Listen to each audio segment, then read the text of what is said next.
Black Panther Wakanda Forever sudah seminggu tayang di bioskop dan rasanya sudah tepat waktunya untuk kita mulai membahas sedikit demi sedikit tentang beberapa hal yang ada di dalamnya, termasuk penjelasan ending, beberapa plot, dan juga post credit scene yang menarik perhatian. So, Varian, let's talk about it.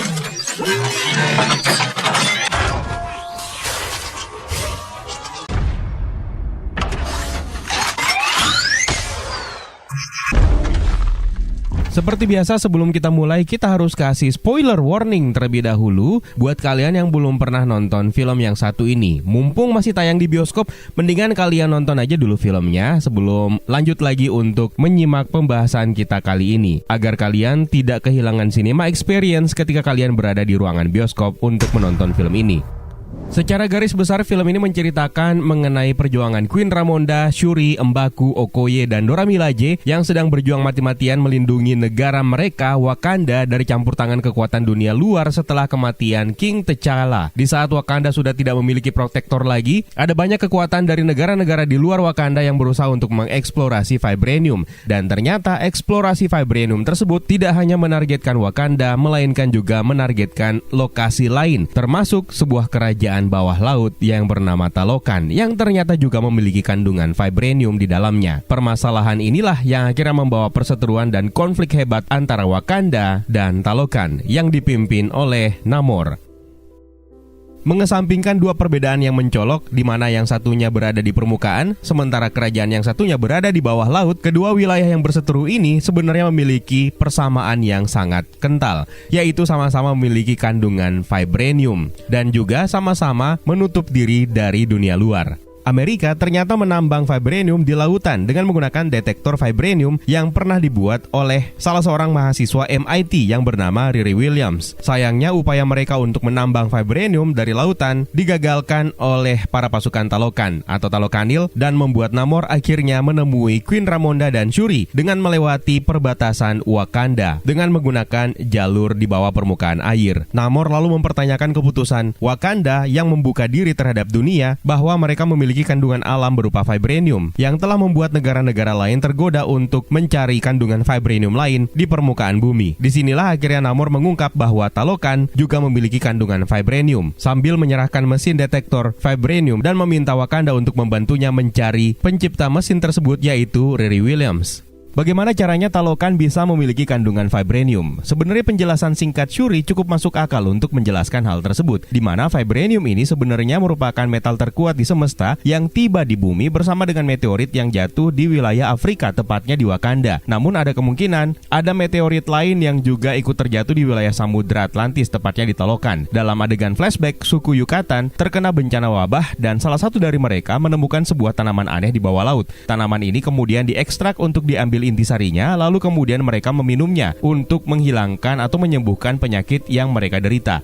Ibunya Namor memilih untuk tidak meminumnya terlebih dahulu karena takut berefek buruk kepada Namor yang masih ada dalam kandungan. Tetuanya lalu membuat sebuah gelang untuk ibunya Namor sebagai penanda dan janji bahwa bayi yang akan lahir itu kelak akan menjadi Raja Talokan dan akan melindungi bayi tersebut dari wabah.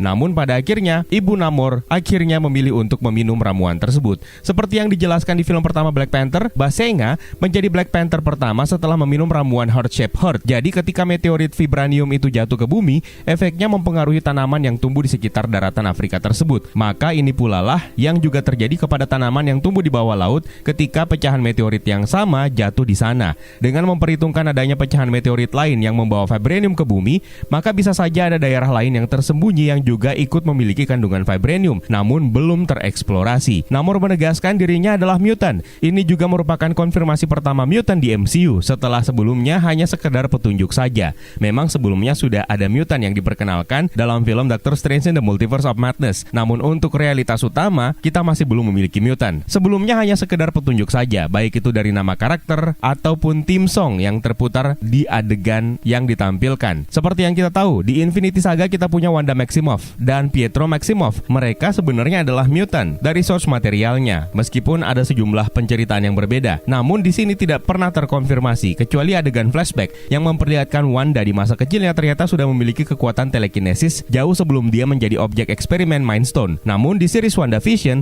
dia terkonfirmasi sebagai Scarlet Witch melalui Darkhold. Di film Black Widow ada Ursa Major. Sayangnya, dia sepertinya tidak memiliki kekuatan apa-apa setelah tangannya patah dengan begitu mudahnya setelah melalui adu panco dengan Alexei Shostakov. Setelah itu, eksistensi mutan secara jelas muncul di realitas alternatif di Earth 838, yaitu melalui Profesor X, dan bahkan ada Inhumans juga, yaitu Black Bolt yang menjadi anggota Illuminati. Di universe utama, kemudian mulailah ditunjukkan arah eksistensi ini melalui series Miss Marvel, di mana sel genetika Kamala Khan dijelaskan mengalami mutasi dan terputar theme song X-Men klasik di adegan tersebut. Lalu ada banyak penampilan cameo di series She-Hulk yang memperkenalkan beberapa karakter dengan keunikan genetika seperti misalnya Mr. Immortal. Dan dengan konfirmasi ini, maka kita bisa mendeskripsikan sebenarnya apa sih sebenarnya mutan itu di MCU. Dalam komik, Namor memang merupakan mutan pertama yang diperkenalkan. Mutan ini merupakan salah satu dari 3 makhluk eksperimen Celestial selain Eternals dan Deviants, di mana Celestial menanamkan sel genetika unik di dalam tubuh manusia yang kita sebut sebagai X-Gene. Inhumans pun juga sebenarnya demikian, merupakan hasil eksperimen genetika yang dilakukan oleh bangsa Kree, dan itulah yang membedakan antara mutant dan Inhumans. Maka kemungkinan mutasi genetik ini pada awalnya akan diperkenalkan sebagai mutant saja dulu. Jadi wajar untuk sekarang kita masih menganggap Kamala Khan adalah mutant karena memiliki keunikan genetika sejak lahir yang aktif pada titik tertentu karena ke-trigger sesuatu. Berbeda halnya dengan Spider-Man, Captain America, Hulk, dan She-Hulk. Mereka pada dasarnya tidak memiliki keunikan sel genetika, melainkan mengalami perubahan genetik atau mutasi genetik akibat eksperimen serum. Balik lagi ke Namor. Namor pun diceritakan sama. Bedanya keunikan genetikanya langsung terlihat dan aktif sejak lahir, di mana dia memiliki sayap di pergelangan kakinya dan bentuk telinganya yang aneh, serta menjadi makhluk amfibi yang bisa hidup di laut maupun di daratan. Keunikan gen tersebut dia dapatkan dari ramuan tanaman yang mengandung vibranium, yang mengubah kedua orang tuanya dan juga seluruh bangsa Talokan. Tapi orang tuanya dan kaum Talokan tidak bisa serta-merta disebut sebagai mutant karena mereka hanya mengalami mutasi genetika pada saat setelah meminum ramuan vibranium, sementara Namor mendapatkannya sejak dalam kandungan.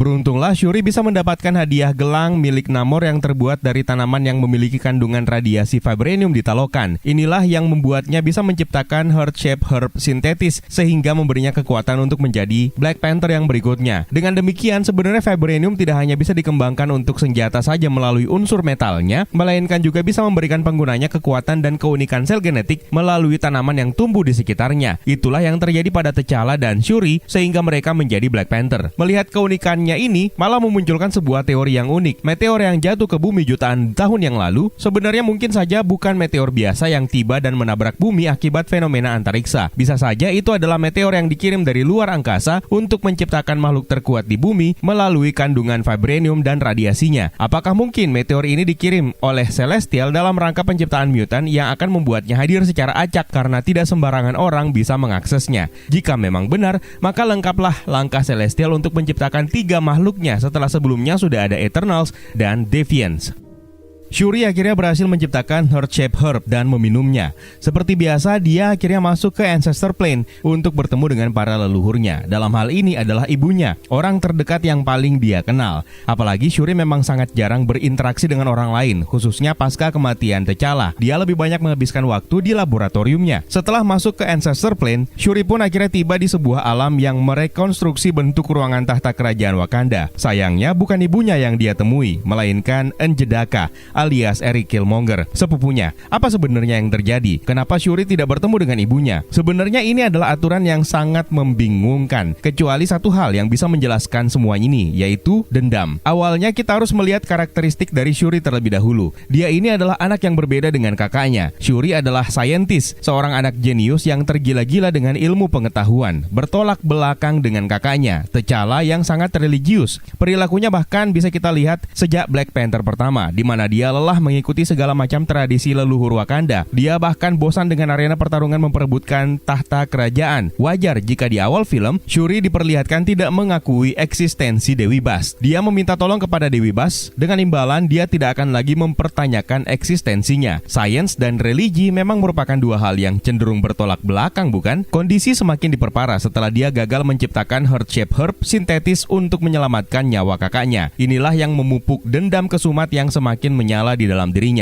Meskipun alasan kematiannya tidak pernah dijelaskan, namun sangat jelas terdeskripsi kalau King T'Challa sebenarnya tutup usia karena penyakit yang dia derita. Kenapa bisa demikian? Karena Shuri menyimpan amarah bukan kepada siapa-siapa, melainkan kepada dirinya sendiri, kepada Dewi Bast yang telah menganugerahkannya ilmu pengetahuan dan teknologi yang bisa dia kuasai, dan juga kepada Anjedaka. Logika yang sangat sederhana. Queen Ramonda berulang kali berupaya untuk menuntun Shuri menuju ke kedamaian hati dan memaafkan keadaan serta dirinya sendiri. Namun sayang, upayanya itu tidak cukup sampai Ramonda akhirnya wafat. Ini yang membuat kemarahannya semakin menjadi-jadi. Lalu secara tanpa dia sadari, justru membuatnya menjadi lebih mirip seperti sepupunya. Dan akhirnya ketika masuk ke Ancestor Plane, dia tiba di tron kerajaan dan bertemu dengan Eric Killmonger. Killmonger sepanjang hidupnya juga menaruh dendam kepada Wakanda. Dan akhirnya ketika masuk ke Ancestor Plane, dia bertemu dengan sosok ayahnya yang telah mengkhianati Wakanda. Itulah yang menuntun dia sebagai Black Panther jahat seperti keinginan ayahnya sejak awal, yang pengen menyelundupkan persenjataan vibranium dari Wakanda. Inilah alasan kenapa Shuri justru menemui Eric Killmonger, karena amarahnya dan tekadnya untuk membalas dendam. Apalagi Anjedaka menjadi salah satu penyebab King T'Challa wafat setelah dia membakar seluruh tanaman Heart Shape Herb yang sebenarnya bisa digunakan untuk menyembuhkan penyakit dari King T'Challa. Sebenarnya tidak ada satupun dari orang tua maupun leluhurnya yang dia kenali dan sudah meninggal yang memiliki sifat tersebut, sifat yang penuh dengan dendam, kecuali Eric Killmonger. Berbeda dengan King T'Challa, dia adalah orang yang sangat religius dan telah memaafkan serta menerima kematian King T'Chaka ayahnya dengan lapang dada setelah tewas terbunuh oleh aksi Baron Zemo. T'Challa tiba di Field of Reeds versi Wakanda untuk menemui King T'Chaka dan para leluhurnya, dan inilah yang membuat hatinya murni dan layak menjadi Raja Wakanda sekaligus menjadi Black Panther. Nah, baris narasi ini juga sekaligus menjawab kenapa Shuri memilih untuk melepas tahtanya sebagai Ratu Wakanda dan kemungkinan menjadikan M'Baku menjadi Raja Wakanda yang terbaru. Karena Shuri menyadari kemurnian hatinya tidak sama seperti kakaknya dan kedua orang tuanya. M'Baku memang sangat besar kemungkinan menjadi Raja Wakanda yang baru, karena dalam komik dia merupakan yang terkuat kedua di Wakanda setelah T'Challa. Jadi mungkin belum ada lawan sepadan untuknya di pertarungan untuk memperebutkan tron kerajaan. Lagi pula, salah satu karakter yang mengalami transformasi hebat dalam film ini dari film pertamanya adalah M'Baku. Awalnya, M'Baku justru memiliki dendam terhadap Wakanda dan menjadi penantang T'Challa untuk tahta kerajaan. Namun semuanya berubah setelah T'Challa memilih untuk tidak membunuhnya dalam duel tersebut. Di film ini, M'Baku terlihat menjadi sosok yang berbeda. Dia mengawasi Wakanda, malah terlihat bertindak sebagai protektor yang tidak terlihat. Kemudian menawarkan bantuan dengan mengungsikan para tetua dan warga Wakanda di Jabariland pada saat Wakanda sedang dilanda banjir hebat. Dan ingat, M'Baku satu-satunya ketua suku yang menolak peperangan dengan Talokan yang diputuskan oleh Shuri. Ini menandakan M'Baku worthy untuk menjadi Raja Wakanda yang bijak sama seperti T'Challa. Apalagi dia memang belajar banyak hal dari T'Challa. Kalau tanaman yang memiliki kandungan radiasi vibranium ini bisa membuat penggunanya mati suri dan masuk ke dunia afterlife, maka tentu saja pola yang sama kemungkinan juga berlaku untuk Talokanil. Tapi lain suku, maka lain pula mitologinya. Dunia afterlife ini sebenarnya sudah digambarkan secara jelas di series Moon Knight, yang mana ini adalah realm yang bisa menjadi rekonstruksi sifat dan pikiran setiap orang yang berbeda-beda ketika masuk di dalamnya. Mark Spector masuk ke dunia afterlife sesuai dengan kepercayaan atau mitologi Mesir yang mereka sebut dengan Duat. Dewi Taweret bahkan menjelaskan kalau realm ini sebenarnya sama saja seperti Ancestor Plane-nya Wakanda. Maka tentu saja ini juga berlaku untuk suku Talokan. Setelah meminum ramuan tanaman, kaum terakhir Yucatan kehilangan kesadaran secara bersamaan dan kemungkinan besar pada saat itulah mereka semua akhirnya masuk ke dunia afterlife. Namun tidak diperlihatkan. Mereka akhirnya memilih untuk membangun peradaban di bawah laut di Samudra Atlantis. Dalam komik, Atlantis ini merupakan kerajaan bawah laut yang dihuni oleh bangsa Atlantis dan diperintah oleh Namor. Perubahan akhirnya dilakukan untuk menghindari perbandingan dengan Aquaman, yang mana meskipun Namor lebih duluan digambarkan dalam komik, tapi Aquaman lebih duluan menggambarkannya dalam dunia sinematik. Talokan didasarkan pada mitologi Tlalocan, salah satu dunia afterlife yang digambarkan sebagai dunia bawah dalam mitologi Aztec yang diperintah oleh dewa hujan yang bernama Tlaloc. Ini merupakan sebuah surga untuk jiwa-jiwa mereka mereka yang telah meninggal akibat hujan atau badai. Dalam komik, Tlaloc merupakan dewa badai dan merupakan bagian dari Teteoh. Sementara kaitan antara Atlantis dengan Mesoamerika sebenarnya diambil dari buku Atlantis The Antediluvian World yang dirilis pada tahun 1882 karya Ignatius L. Donnelly, di mana dalam buku tersebut dijelaskan bahwa tanah leluhur Aztec sebenarnya merupakan nama lain dari Atlantis. Dan sebenarnya inilah yang sedang diadaptasi oleh Kevin Feige untuk menghindari persamaan dengan franchise saingannya. Dalam final battle, Shuri dan Namor berada dalam kondisi sekarat. Mereka berdua akhirnya kembali terhubung ke Ancestor Plane, tepat ketika Shuri dihadapkan pada pilihan untuk membunuh Namor atau membiarkannya hidup. Kebimbangan hatinya inilah yang membuatnya akhirnya bisa melihat visi ibunya yang meminta Shuri untuk menunjukkan siapa dirinya kepada musuhnya. Kalimat yang sama seperti ketika Ramonda juga mengatakan hal tersebut kepada T'Challa ketika dihadapkan pilihan untuk membunuh M'Baku atau membiarkannya hidup dalam adegan pertarungan memperebutkan tahta di film Black Panther pertama. Momen inilah yang menjadi titik balik Shuri sebagai seorang Black Panther. Sama seperti ketika Killmonger dalam keadaan sekarat dan teringat terhadap perkataan ayahnya yang berniat untuk membawa Killmonger melihat matahari terbenam yang indah di Wakanda. Di sisi lain, secara paralel, Namor juga ternyata melihat visi ibunya yang mengulurkan tangannya yang akhirnya membuatnya memilih untuk menyerah. Alasan Namor untuk menyerah dan memilih gencatan senjata di sini sebenarnya cukup bijak. Namora merasa kesal karena Namor malah menjatuhkan kehormatan Talokan di hadapan Wakanda. Namun, Namor punya alasan yang cukup kuat, karena Black Panther sebenarnya punya kesempatan bagus dan banyak untuk membunuhnya. Namun di sisi lain, melalui penglihatan ibunya, Namor tidak ingin Talokan kehilangan pemimpin sekaligus protektor mereka. Wakanda adalah negara superpower dengan teknologi yang sangat maju, dan Namor akhirnya mewujudkan keinginannya untuk mendapatkan aliansi yang tepat dan menjadikan Talokan otomatis akan menjadi lebih kuat daripada sebelumnya. Namor di satu sisi yakin Wakanda akan menghadapi berbagai macam serangan dan ancaman dari dunia luar sebagai dampak keengganan Wakanda untuk berbagi sumber daya vibraniumnya dengan negara-negara luar termasuk Amerika. Sementara di sisi lain, Amerika malah menjadi salah satu negara adikdaya yang haus akan kekuasaan dan ingin mengumpulkan vibranium, sama seperti yang diimpikan oleh Contessa Valentina Allegra de Fontaine. Dan ketika itu terjadi, Wakanda akan membutuhkan bantuan Talokan. Kita beralih ke Val. Sebenarnya apa yang dia rencanakan di sini setelah sebelumnya dia merekrut John Walker sebagai US agent dan Yelena Belova sebagai Black Widow yang baru. Di sini ada sebuah fakta mengejutkan bahwa ternyata Val adalah mantan istrinya Agen Everett Ross. Selain sebagai rekruter, seperti yang kita lihat sejauh ini, Val juga memiliki misi lain, yang mana saya yakin ini adalah order atau permintaan dari pejabat tinggi negara tersebut. Val ini menjabat sebagai direktur CIA. Ingat, di CIA sekarang sudah ada Sharon Carter alias Power Broker juga yang kembali bergabung dan memiliki misinya sendiri. Saya sendiri yakin ada keterkaitan di antara direktur dan agen ini. Misi pencarian vibranium di Samudra Atlantis adalah bagian dari misi mereka, dan bisa jadi ini adalah bagian dari rencana Sharon Carter untuk mendapatkan persetujuan dari Val sebagai direktur. Dan dengan SDM yang mereka punya, vibranium bisa menjadi senjata berbahaya jika berada di tangan mereka. Masih ingat bagaimana salah satu saintis atau ilmuwan mereka yang bernama Wilfred Nagel yang bisa menciptakan serum super soldier yang jauh lebih stabil daripada pencipta aslinya? Maka tentu saja masih ada ilmuwan lain yang bisa mereka miliki dan bisa mereka manfaatkan untuk membuat semua hal yang mereka inginkan. Termasuk mereka juga bisa memanfaatkan MIT, di mana kampus tersebut punya banyak anak berbakat, termasuk salah satunya yang telah mereka manfaatkan selama ini ilmunya, yaitu Riri Williams. Yang mengkhawatirkan adalah misi mereka tidak berhenti sampai di situ saja. Setelah Wakanda kembali menutup diri, mereka sudah menemukan lokasi lain yang memiliki kandungan vibranium, dan mereka kini berencana membuat mesin detektor vibranium yang baru. Tapi dengan Val yang berhasil memanfaatkan agen Ross dengan melacak semua pembicaraan agen Ross dengan Wakanda, dalam hal ini adalah Queen Ramonda, maka bisa saja Val kini sudah mengetahui tentang keberadaan atau eksistensi Talokan, dan Amerika sangat mungkin akan datang ke sana untuk melucuti sumber daya mereka agar tetap menjadi kekuatan terkuat di dunia, mengalahkan Wakanda. Sebagai seorang rekruter, sama halnya dengan role yang dimainkan oleh Nick Fury sebelumnya, di film ini Val tidak merekrut siapapun. Namun sepertinya sudah jelas kalau Val sudah memiliki timnya sendiri yang tinggal menunggu waktu untuk diassemble. Penampilan Val di film ini bahkan terlihat sangat mirip dengan penampilan di konsep art Thunderbolts yang diperlihatkan di ajang Disney Plus Day kemarin. Jadi dengan Avengers Avengers yang kini statusnya tidak lagi aktif, maka Val memang berpeluang besar mengambil kendali keamanan sebagai modus tersebut untuk kepentingannya sendiri atau tentu saja bosnya. Dan nama Avengers versi mereka sendiri tentu saja adalah Thunderbolts. Lalu siapakah kira-kira bosnya? Thaddeus Thunderbolt Ross adalah pihak yang paling kita curigai berdasarkan nama tersebut ya, karena motivasinya juga sudah jelas, apalagi setelah ketahuan kalau ide gagasannya yaitu Sokovia Accords sudah tidak lagi berlaku. Seorang remaja yang menjadi biang masalah dalam film ini tentu saja adalah Riri Williams yang diperankan oleh Dominic Thorne. Dia merupakan salah seorang mahasiswa MIT yang diminta untuk mengerjakan proyek mesin detektor vibranium sebagai tugas sekolahnya. Tanpa dia sadari, mesin tersebut ternyata memang benar digunakan Amerika untuk mencari vibranium di Samudra Atlantis.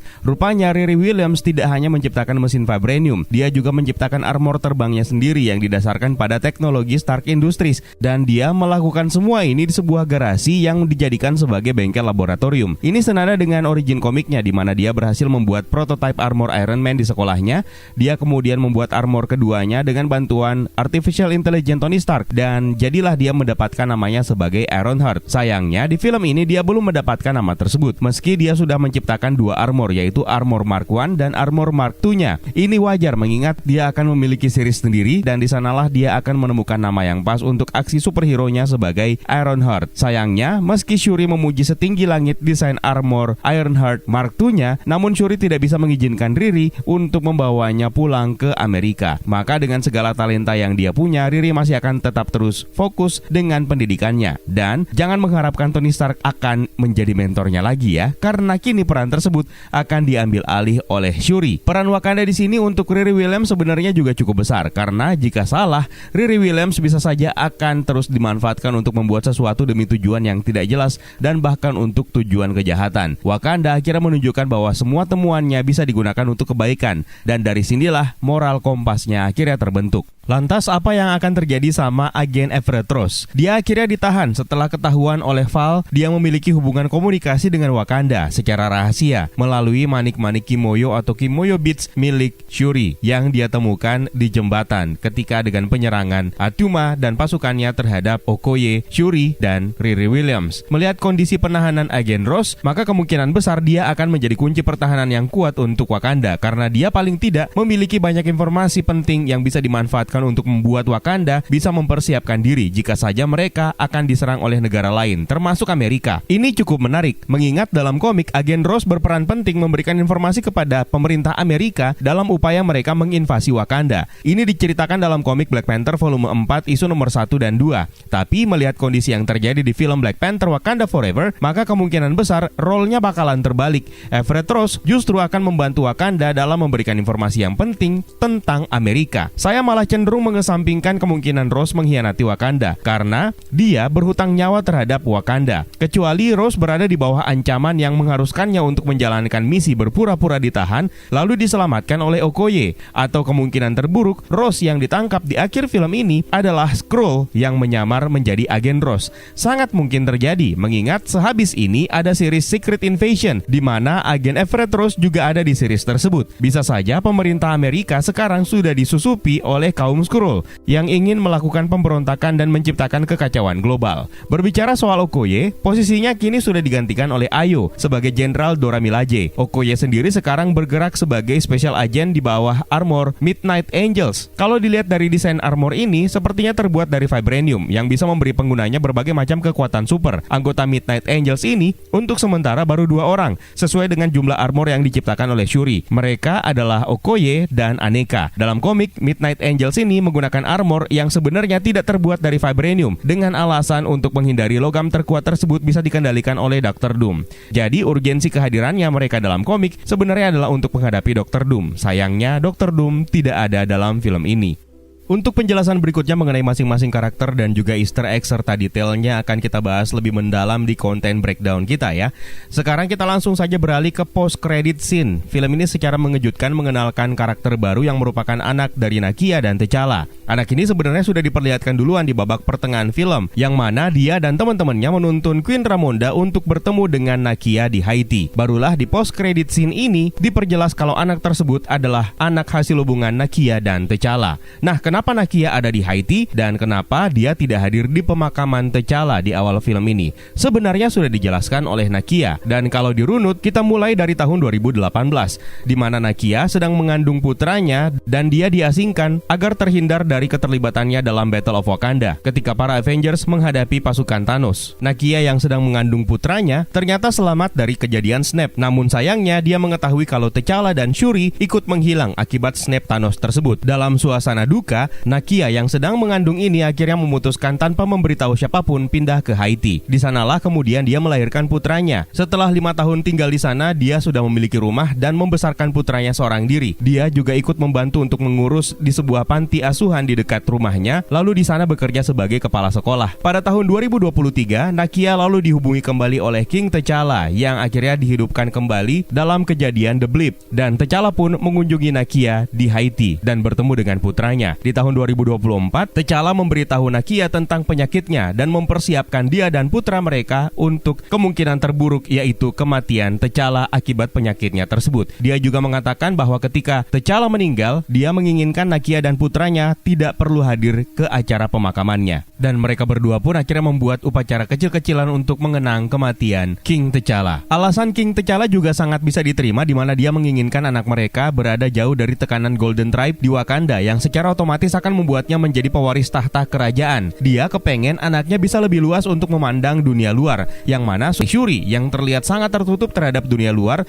sementara Killmonger sendiri yang akhirnya naik tahta adalah anak keturunan Wakanda yang besar di dunia luar, meskipun hidup di bawah tekanan dendam terhadap Wakanda. Makanya ketika masuk ke Ancestor Plane kembali, T'Challa malah marah-marah kepada ayahnya dan para leluhurnya dan menilai mereka sudah melakukan kesalahan terhadap Killmonger yang membuat anak tersebut menjadi seperti itu. Di luar dari segala tekanan tersebut, maka T'Challa Junior diputuskan untuk dibiarkan berkembang di dunia luar karena T'Challa yakin Nakia bisa membimbing anak mereka tersebut menjadi penerus generasi mereka yang layak untuk menduduki tahta kerajaan Wakanda di kemudian hari. Kalau dilihat dari film ini, Nakia memang memiliki insting keibuan yang sama baiknya seperti Queen Ramonda. Lantas apa artinya kehadiran T'Challa Junior ini? Sepertinya hampir semuanya sepakat bahwa ini adalah cara recast yang paling baik untuk karakter T'Challa yang diperankan oleh mendiang Chadwick Boseman. Nama versi Haitinya adalah Toussaint, yang mana ini merupakan nama yang terinspirasi dari nama depan seorang jenderal Haiti, Toussaint Louverture, yang berperan besar dalam membebaskan Haiti dari Kekaisaran Prancis dan menjadikan Haiti sebagai negara kulit hitam pertama yang merdeka di dunia barat. Arti dari nama Toussaint itu sendiri sebenarnya bisa diterjemahkan menjadi All Saint, yang bisa memiliki arti yang sama seperti nama T'Challa.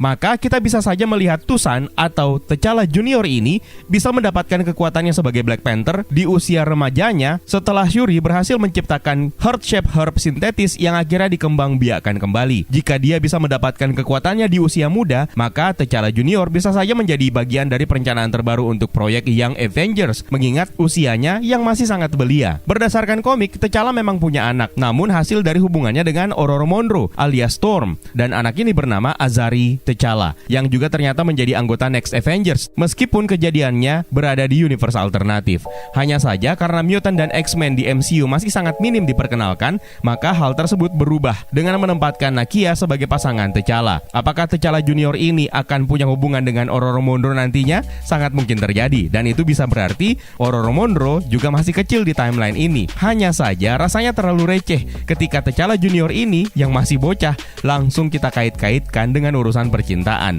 Masih terlalu jauh rasanya. Lagi pula sampai sekarang saya juga masih percaya bahwa Avengers Secret Wars akan menjadi ajang ribut besar-besaran MCU menuju saga yang berikutnya. Jadi kita lihat saja nanti akan seperti apa kisah Black Panther yang berikutnya ketika tongkat estafet tersebut sudah berpindah ke T'Challa Junior. Itu dia beberapa penjelasan dari poin-poin yang bisa kita highlight dari film Black Panther Wakanda Forever yang sudah tayang kurang lebih 3 minggu di bioskop ini. Masih ada yang belum nonton? Buruan nonton deh sebelum filmnya turun layar. Kalau ada penjelasan lain yang mungkin pengen kalian tambahkan, jangan sungkan tuliskan di kolom komentar di bawah ya, Varian. Terima kasih banyak buat kalian yang sudah menonton, dan juga terima kasih banyak buat kalian yang sudah ikutan bergabung di membership community. Juga terima kasih banyak buat kalian yang sudah bersedia untuk memberikan super thanks-nya untuk video ini. Dan juga saya pengen mengingatkan kalian bisa ikutan membantu teman-teman dan saudara-saudara kita yang sedang tertimpa musibah bencana gempa di daerah Cianjur melalui link yang saya sertakan di kolom deskripsi di bawah. It's time for me to sign out. My name is Eka. Stay safe and until next time.